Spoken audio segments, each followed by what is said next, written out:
Jadcherla times news में आप सभी का इस्तकबाल है।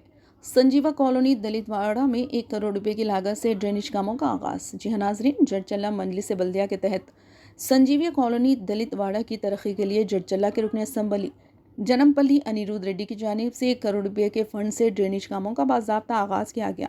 काम के आगाज़ के दौरान इब्तिदा में चंद अफराद ने JCB मशीन को रोकने की कोशिश की, ताहम एक म्यूनसिपल खातून कारकुन ने मिसाली जज्बा ताउन का मुजाहरा करते हुए अपने मकान के सामने की तामीरात बनाने की इजाज़त दी, जिससे तरक्याती कामों की राह हमवार हुई।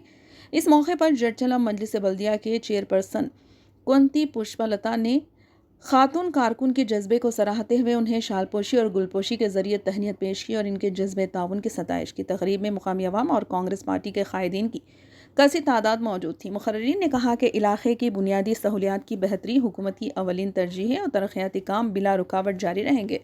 आइए देखते हैं जड़चल्ला टाइम्स न्यूज़ की ये रिपोर्ट। चैनल को लाइक करें, शेयर करें और सब्सक्राइब करना ना भूलें। సంజీవయ్య కాలనీకి కూడా నిధులు 1,15 లక్షలు శాంక్షన్ అయ్యి రోడ్లు డ్రైన్లు పనులు స్టార్ట్ చేయడానికి వస్తే కొంతమంది ఇంటి ముందర స్లాబ్లు పోతాయని బాధపడి పనులు అడ్డుకుంటే ఒక మహిళగా ముందుకొచ్చి మా బాత్రూము మా కంపౌండ్ వాళ్ళు తీయనా, మాకు డెవలప్మెంట్ ముఖ్యము, ఇక్కడి నుంచి తీస్తే అందరు కూడా తీస్తారని స్టార్టింగ్లో ఈమె వచ్చి ముందుకొచ్చి కూలగొట్టి గల్లీ డెవలప్మెంట్కు సహకరిస్తున్న ఇలాంటి మహిళలు ఉండడం నిజంగా గొప్ప అదృష్టం. ఒకవేళ ఈ ఇట్లా ఇది తీయొద్దు అంటే ఈ వర్క్ వేరే దగ్గర పెడదాం అనుకున్నాం. ఈమె వల్లనే ఇప్పుడు ఈ సంజయ్ కల్లా ఈ మోరి కానీ రోడ్లు కానీ పడుతున్నాయి. అమ్మ తల్లి నేను అభినందిస్తున్నా, లేకపోతే ఎక్కడైనా పోతుండే. చాలా సంతోషం.